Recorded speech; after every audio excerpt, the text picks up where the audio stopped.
There are three crucial questions that you need to ask yourself now before the end of National Preparedness Month. Hi, sweet friends. If you're new here, I'm Mary from marysnest.com and author of the Modern Pioneer Cookbook, and I'd like to welcome you to my kitchen. Here in the United States, September is designated as National Preparedness Month, and it's a good reminder for all of us, especially those in charge of our pantries, to think about three crucial questions to make sure that we have everything covered in the event of an emergency. It could be a local emergency, it could be a national emergency, even a worldwide emergency. But our government reminds us to be prepared. And they also have a website to help with your preparedness. And I'll be sure to link to that in the blog post that'll correspond with this video. But in this video, I want to go over the three crucial questions as home cooks, as traditional foods cooks, as chief cook and bottle washers, as I often say, that we really need to ask ourselves before we get into those months where we can start to run into bad weather. As we work our way through these three questions, which are really crucial questions to being prepared, if you can answer them easily, you're all set. But if for any reason you feel that that question is like a little bit of a hiccup, you can't answer it, or you feel you can't answer it completely, don't worry. This is the time to prepare and to get these questions worked out and know for a fact that you are prepared if these particular situations arise in your area. Crucial question number one, do you have enough water in the event that if today you went to turn on your faucet, say your kitchen faucet, and nothing came out? Not having water can happen for various reasons, but the most common ones often are when we get very cold weather, maybe our pipes freeze, and maybe a pipe bursts. Or even on a worse level, maybe some mainline pipe in your town or city or area bursts and workmen have to come in and repair it, and you may find yourself in a situation without any water for maybe a week, maybe even 2 weeks. When we had the ice storms here in Texas and people's pipes were freezing and even mainline pipes were freezing, it took plumbers weeks to get to people before they were able to provide help. So what would you do if you were in that situation? Do you have water on hand? And more importantly, do you have enough water on hand to at least see you through a 2-week period without clean running water? So how much water is enough water to maybe get you through a 2-week period without water? Well, here in the United States, our government has a website called ready.gov, and they recommend that you have 1 gallon of water per person in your home for drinking and personal hygiene. But personally, and from personal experience, I'm not sure that's really enough. Because when we had our ice storm, not only did we need water for ourselves, we needed to make sure we had waters for our friends who were calling us who didn't have water. And more importantly, sometimes you can actually underestimate how much water you're going to need. Because you're going to want to have water for thirst, you're going to want to have water for cooking, and then you're going to want to have water for sanitation. And sanitation can cover a whole area of needs, especially too if you're also out of electricity. So at the very minimum, count up all the people in your household and then allow 1 gallon per day per person in your household. And then my personal recommendation, as I mentioned earlier, is I think that might be a little bit of an underestimate, so I might add additional water, additional gallons of water. And that way you have that stored in your extended pantry, what we often nickname the prepper pantry, and you know you've got that at the ready in the event you do find yourself without water. Because, for example, when we had the ice storm and pipes were freezing up and mainline pipes were breaking, also, too, we had incredible damage in our area. So there were trees blocking driveways, the roads, things were covered with ice. It wasn't like it was easy to necessarily drive out to the grocery store and get water. And also, too, a lot of the shelves are already cleared if people did need water. So having the water you need based on the 1-gallon recommendation, but then having extra water so that you have sufficient amount of water to get you through 2 weeks is going to be a lifesaver. Now, that's to be prepared for the unexpected. What if you know a storm might be coming and you know you're going to have to, as the expression goes, bug in, stay in your home and not be evacuated? Are there other things that you can do if you've not had a chance to build up a water supply? Something that I recommend is a product, and I have no connection to this company. It's just a product that I keep in my backup, my extended, my prepper pantry. It's called a water bob, and I'll put links to all of this stuff that I mentioned in the description below and in the blog post that'll correspond with this over on my website, marysnest.com.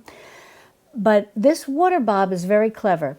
You can just tuck it somewhere in the back of your extended pantry, and when you hear a weather report that a bad storm is coming and you're not in a position to run out and get some water, or you're worried that maybe you haven't stocked enough water, you can put this water bob in your tub. It's like a lining, and it has a little spout, so to speak, that you connect with a hose from the spout of your tub, and you fill that with water, and it gives you a lot of water. And that's clean water you can use for drinking, cooking, as well as sanitation. So that's a little something to just tuck away in case you find suddenly, oh gee, I used some of my emergency water, because you do want to rotate it. You don't want to, you want to be able to refresh it, because even water stored in plastic bottles and all whatnot, to a certain extent, has a freshness, shelf life. So you want to think about rotating that out, and maybe you've used some to make bone broth or for multiple uses, in terms of your kitchen life. And maybe you haven't had a chance to restock the perfect amount that you want. Having that water bob handy is, in many instances, going to be a bit of a lifesaver. So think about stocking products like that. And that's just the one I'm mentioning, but I think there's a whole host of them out on the market. And if you don't even have that, you could even just have a very clean tarp on hand that you can line your tub with and fill that with water. I'm not sure if the tarps are necessarily food safe, but that could always be water that you use for sanitation purposes. And for extra credit, it can never hurt having a few extra empty food safe buckets on hand. Normally those type that we might store our flour or our grain or our sugar in. Keeping a few of those clean and handy can also be filled with water in the event that a storm is coming and you can't get out, and maybe you don't have a water bob, maybe you don't have a tarp, maybe you're a little low on your backup water, and you can make sure your bucket is clean and that it's food safe. You can fill that with water and put the lid on and keep that at the ready to get you through any kind of difficult situation where you don't have clean running water. Number 2, do you have non-electrical equivalents to your electric appliances? Having these type of non-electrical backups can really see you through those times when you don't have electricity. So what do you do if you lose your electricity? And this can happen for a whole bunch of reasons, things such as weather, construction. There always seems to be different reasons for why you can lose electricity. For us, we can lose electricity here and there in maybe hot summer months, or maybe there's nearby construction, but it often doesn't last too long. However, in bad weather, the loss of electricity can often last for an extended period of time, which we learned during the ice storms that we had here in Central Texas, where we lost power for the most part for about a week. And that, we learned a lot, let's just say we learned a lot of valuable lessons during that time. Now, I've shared with you in the past how to stock an emergency pantry so that you have basically 2 weeks worth of food on hand that can be prepared without electricity, and I'll be sure to link to that below. You definitely want to print that out. You'll have your shopping list, you'll have your meal plan, as well as all of the various tools that I recommend to keep on hand to help you through that time of when you may not have an extended period of when you may not have electricity for an extended period of time. And what I have found is that something that comes in very handy is a trivet with some tea lights underneath. Now, it needs to be supervised. You want to have it on a nice, level, safe, non-flammable surface. But it's amazing how little tea lights can really heat up that trivet. Now, certainly you can eat saltines with peanut butter. You can have another, wide selection of snacks on hand, nuts and seeds and dried fruit and so on and so forth. But there is something about being able to have some warm food when you find yourself in a house that, in our case, had dropped down to 40 degrees Fahrenheit, even with our fireplaces going. And it was about 4 degrees outside. And we had no electricity. And we were wearing our jackets the whole time. Thank goodness I had heavy wool blankets that had belonged to my grandfather. And so we were trying to do our best to stay warm. But after a few days of eating food that had not been heated, it's amazing how, yes, you're going to survive. Nothing's going to happen to you. But your spirits can start to dip. And you just never feel like you're getting warm enough. And being able to have a little trivet and some way, either just a little stainless steel pot or a little old-fashioned percolator coffee pot, a little teapot, whatever the case may be, that allows you to heat some warm water and maybe make a hot cup of tea, a hot cup of coffee.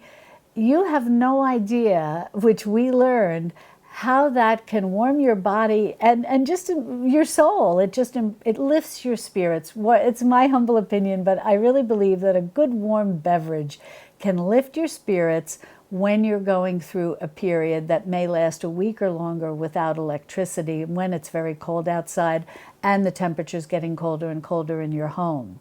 And the nice thing about these trivets is you can warm some vegetables, you can warm soups, you can warm a can of baked beans, you can make some oatmeal. There's a lot that you can do. And again, I said I'll have that in the description below, a link where I give you the shopping list and a week's worth of menus, so to speak, on how to prepare the foods that are on those shopping lists using this simple little trivet and tea lights.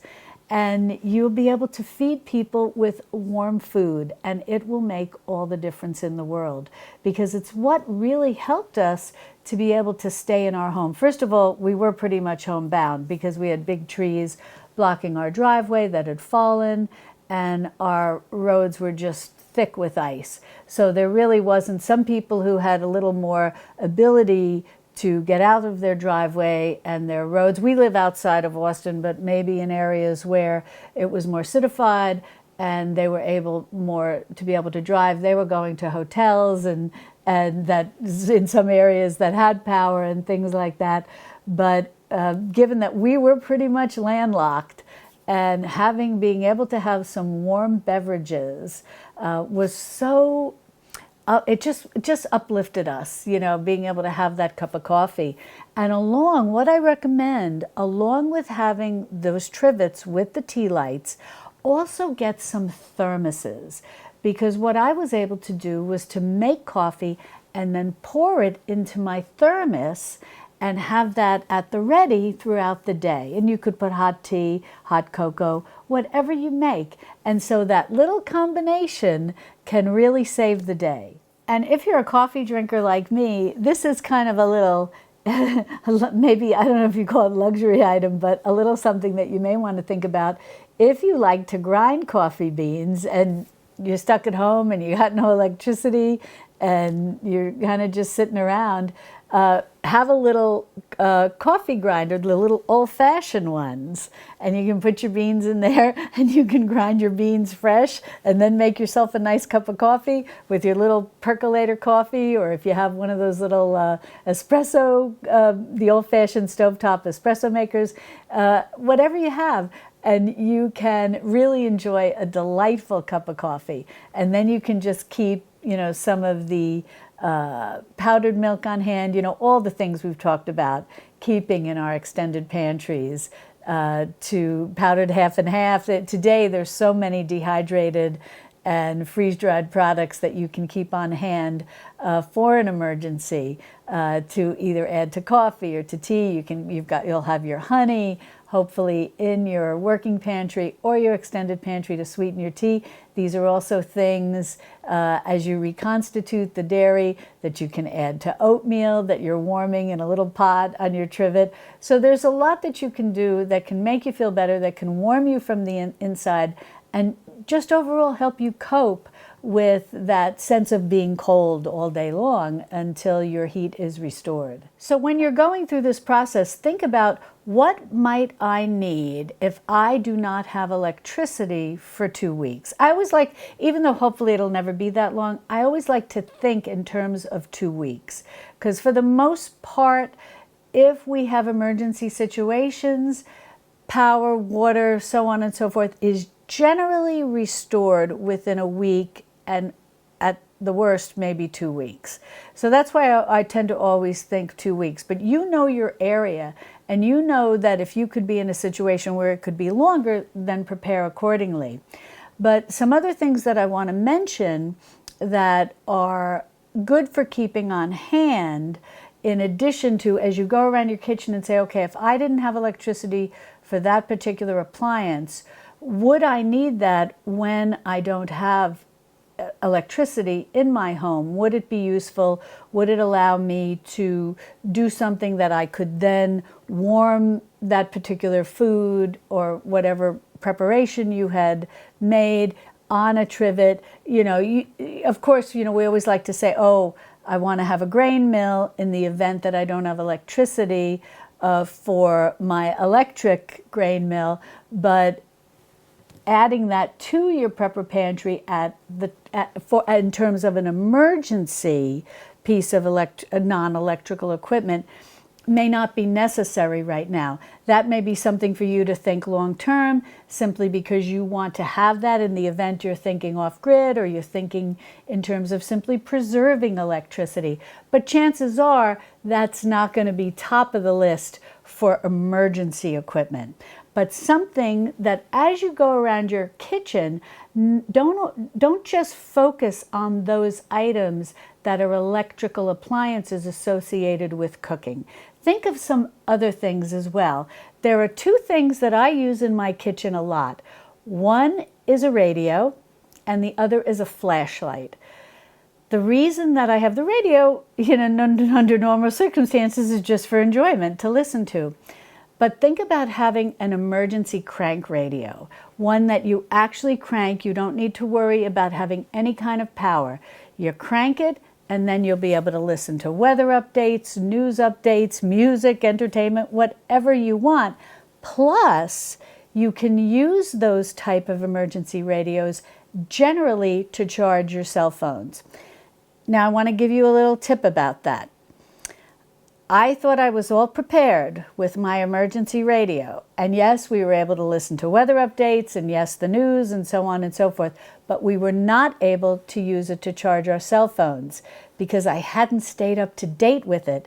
Cell phones change relatively quickly, and we didn't have the right connections that our old hand crank radio required in order to charge a cell phone. So you better believe I rectified that situation very quickly and bought emergency radios that were up to date, hand crank, and they usually also do take batteries, but it's nice to not keep the batteries in them. Batteries sometimes can leak and this, that, and the other thing. And knowing that you can just crank them and you've got power, you can charge your cell phone. As I said, just make sure that your emergency radio is up to date and is compatible with whatever type of cell phone you have. The next thing is a flashlight. Some of these radios actually have a built-in light with them, which is great.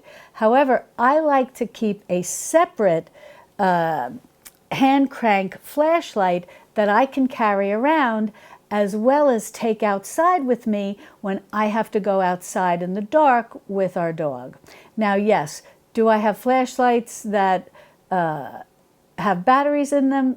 Yes, but again, because sometimes things can go wrong, and if you're not paying attention to them, you're not using them, and batteries leak, whatever the case may be, I like to know I have those hand crank flashlights as backups. So those are two non-food related items, non-kitchen related items per se, but if you've been with me a while and you know you've heard me talk about all of the different areas of our extended or prepper pantry, including the emergency pantry and the survival pantry. And I'll have links to information below with videos where I go into all of this in great detail.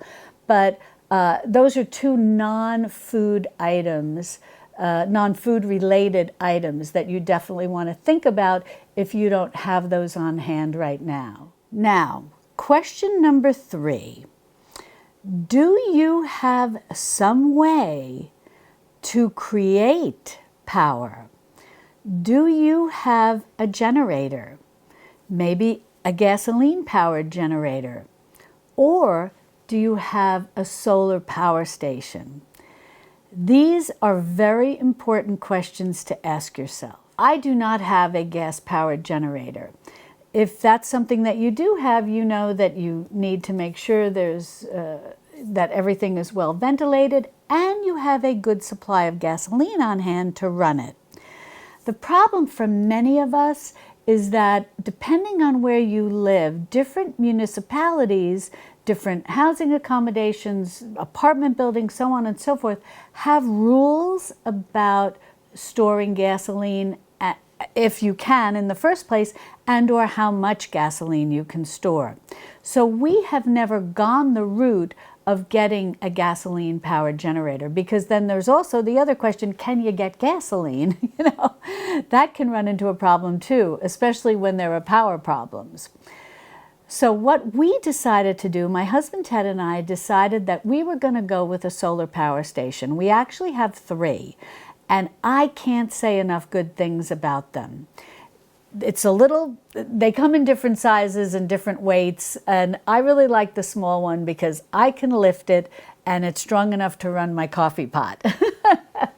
And so that is something that is an excellent source of energy to have on hand. And you can charge those when you do have electricity and keep them ready to go in the event that you no longer have electricity. Plus, you also have solar panels that you can get with your solar station that can charge your solar powered station. So it's nice knowing you have that option. And depending on where you live, here in Central Texas, even if we had to charge our solar stations during bad weather, the ice storm came and went. Now, we didn't have power, but we did have sunshine when the sun decided it wanted to come out. And so we would be able to allow our solar panels to charge our solar stations.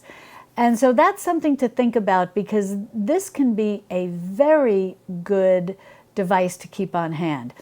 And if you keep them charged, sorry, I hit the drawer on my table here. If you keep them charged in your house and then you lose electricity, that charge and every unit will be different, can last you, depending on how you go about using it, can give you some power for an extended period of time. And as I said, you can get different solar stations to power different things. The smaller ones may be for your coffee pot, your cell phones, things like that. Larger ones for larger appliances. And that's what leads me to wanting to talk to you about the fact that you may not have a solar station to power a really large appliance, say like your refrigerator. So what do you do if you are without power for an extended period of time, but you have things, very important things, food you might be able to use up, but what if you have medication, and there are more and more medications today that need to be cold? What do you do? The good news is there are portable coolers that are made today that can be powered with one of your solar stations. And we, again, I have no connection to these brands. We use the Jackery brand, and I'll link to that below so you can learn more about them. But there's a whole host of solar power stations out there for you to consider, research, see what fits your needs. I like the Jackeries because, as I said, they almost look like the little old-fashioned coolers, the igloos that have the handle on top, and you can kind of pick them up and carry them around.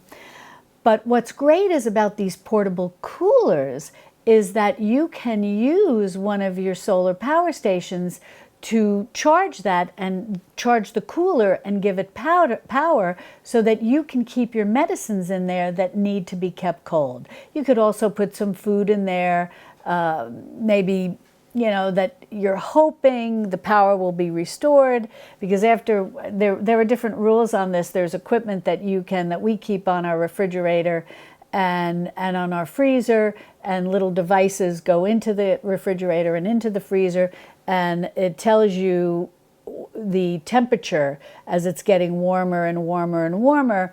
And then there are guidelines for you as to when that is no longer, that food in your refrigerator or your freezer is no longer being kept at a proper temperature to keep it cold or keep it frozen and prevent food spoilage. So you may be able to use some of it. Maybe some of it can be cooked on your trivets, and some of it might be able to be stored in your coolers. You know, you have some options available to you.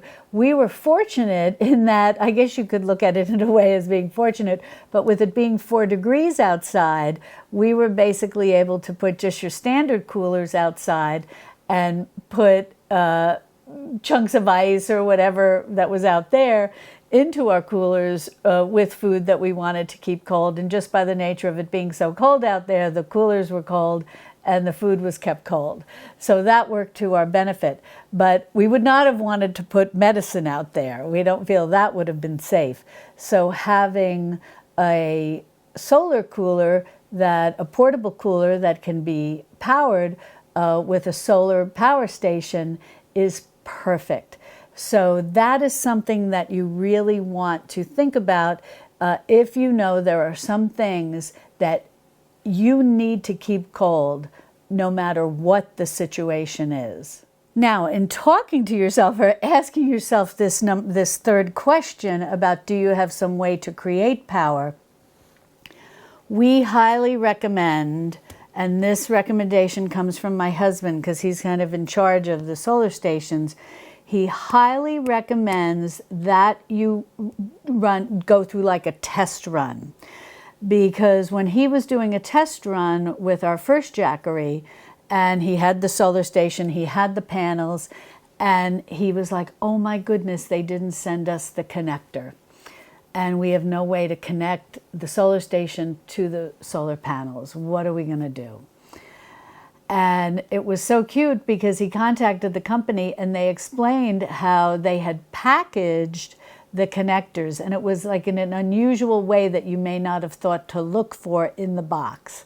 But sure enough, he found it, he practiced using the solar panels, using the power station, and everything went smoothly so that when we needed it, we knew how to use it, and we weren't trying to experiment last minute or trying to make phone calls when everybody was calling in an emergency situation, since there were almost our whole state was affected. So practice, and I've talked to you about this before in a lot of regards, just about the pantry in general. Not only do you want to practice with these things and pretend you're going through these circumstances and practice so that you are prepared and you're not nervous or worried or stressed or panicking. You're just calm because you've prepared and you know how to use these items that you're stocking. This is why I also say learn how to bake and cook things that may not be immediately familiar to you, may not be, so to speak, in your bailiwick, but that you should know how to do so that in the event, even if you have power and water, but you have bad weather and you can't get out, or you're sick, or people in your family are sick and you're taking care of them, or you've lost your job and money is tight. We've talked about a lot of these things, or, there's all the different things that we've went through over the last couple of years, supply chain shortages, empty shelves, high prices.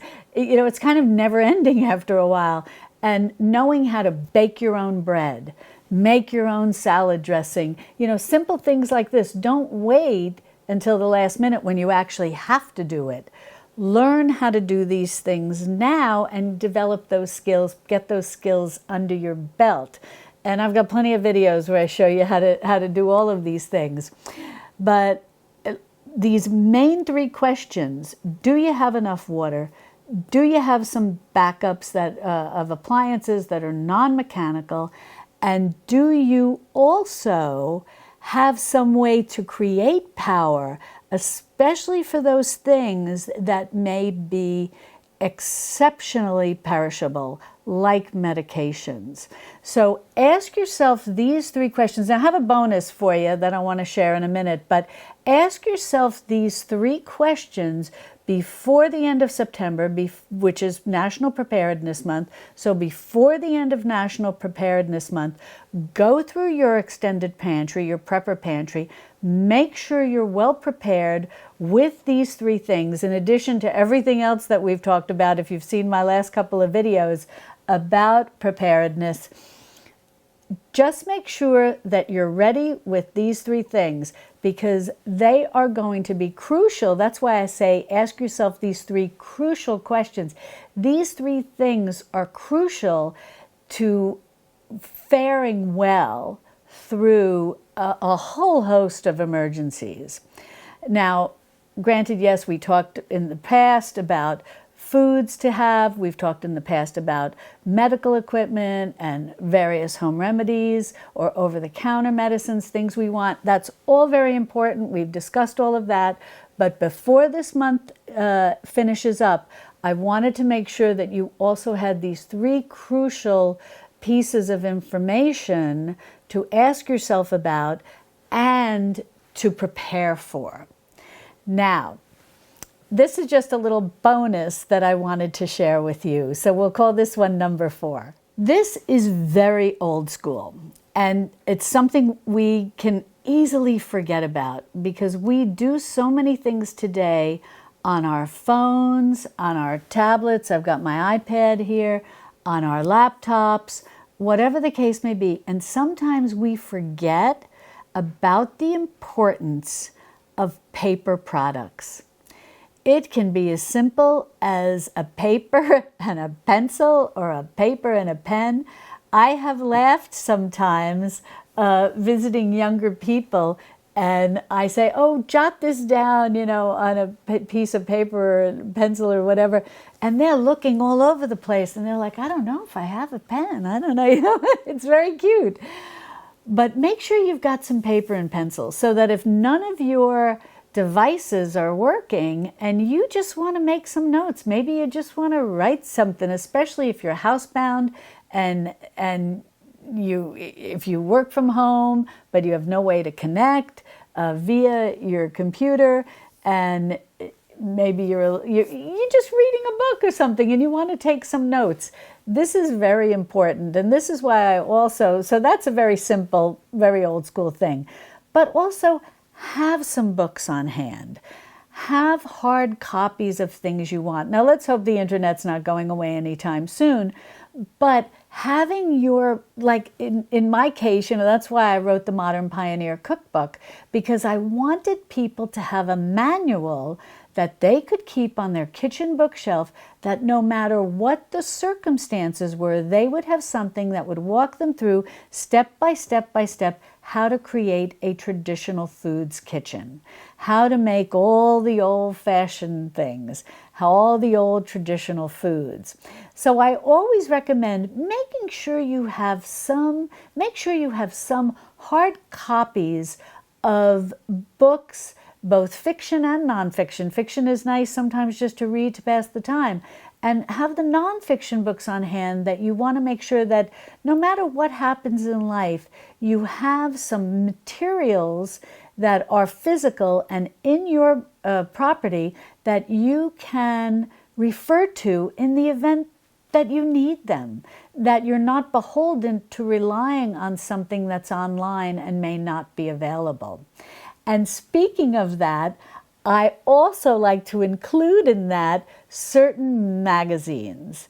And I love the magazines that focus on how to be self-reliant. And speaking of self-reliance, that's one of the magazines, along with Backwoods Homes magazine. These are two magazines. They're basically sister magazines offered from the same publishing house, and they are such a wealth of information. And they are such a nice company because they've offered a discount code to my viewers who want to subscribe for their magazine, and it's a very generous discount coupon code. They're offering my viewers 50% off a subscription to their magazines. So definitely think about that, because if you are familiar with Backwoods Homes or Self-Reliance, these magazines are so chock full with every type of imaginable information you would need, no matter where you live. You could be in the city, the suburbs, or the country. Every article has something to offer to someone depending on where you live, on how to be self-reliant, on how simple. I've written for both of these magazines, simple things from how to bake sourdough bread, how to keep your sourdough starter going, how to soak and sprout grain. Those are the things that I think of, but they also have things about tending to chickens, tending to other animals, a whole host of animals, and also how to make jams, how to make bone broth, how to home can, how to water bath can, how to pressure can. They cover all of these traditional skills, and I really love their magazine. So definitely think about subscribing to that, and at such a bargain, it's invaluable information, and you'll have a hard copy of the magazine. These are not something that's just going to be digital. You're going to actually get a hard copy of the magazine that you can start putting on your kitchen bookshelf, and so you'll always have that information available to you. So as we've gone through National Preparedness Month, I hope that you have been looking at everything in your home and thinking about what you need to stock, what you need to restock. But something that I want to reassure you about is that you never need to be worried. You never need to panic. You just take this one day at a time, little by little. It's never too late to start. Just start adding a little bit extra food to your working pantry, a little bit of extra food to your extended pantry. Start maybe creating a box of emergency food. Maybe start stocking some of those forever foods that we've talked about in other videos, which I'll link below, that we call for our survival pantry. And little by little you do this, and little by little you research and you add those different supplies that we've talked about today, like solar power stations, or even something as simple as a trivet and tea lights. And so these are all things you do little by little. You don't need to rush out and get everything tomorrow. Just start. That is the whole point of being prepared. Just start. And even if after starting you find that you just have a week's worth of supplies, that's okay, because another month down the road, you'll maybe have 2 weeks of supplies. And I have a video and a handout as well, and all of this stuff can be printed out very easily, no email required. And I have a video on how to accelerate. If you feel, wow, I'm really behind because I haven't done anything and I have about 3 days worth of food in my house and I'm a little concerned about this, don't be concerned. I have a very simple plan to help you accelerate building your prepper pantry, your whole pantry, your working pantry as well as your prepper pantry. And it really just requires cutting back on a few luxuries, not forever, just maybe for a couple of months, that allows you to divert a little extra money here and there to stock up a little more quickly. But these are all things that can be done, and that can be done calmly and reasonably without breaking the bank or busting the budget. As my mother would always say, we don't need to bust the budget, no need to stress. So just always remember that. And, you know, I've shared this with you before, but, you know, my mom lived to be 98 years old. She lived through the Great Depression. She lived through World War II. She lived through all the various things of price controls, gas lines, and stagflation of the 1970s, as did I. But the bottom line is, my mother would always say, just do your best and let God do the rest and keep your eyes on heaven. So here's to National Preparedness Month. I hope that this video and the others that I have provided for you in this series have been helpful. And the bottom line is, we're prepared. No matter if it's a little or a lot, we're prepared. Now, if you'd like more information all about this and how to prepare the whole, as I call it, four corners pantry, your working pantry, your fridge, your freezer, and all the various sub-pantries in your extended pantry, be sure to click on this video over here where I've curated a complete playlist for you about all the things I talked about here, as well as more. And I'll see you over there in my Texas Hill Country Kitchen. Love and God bless.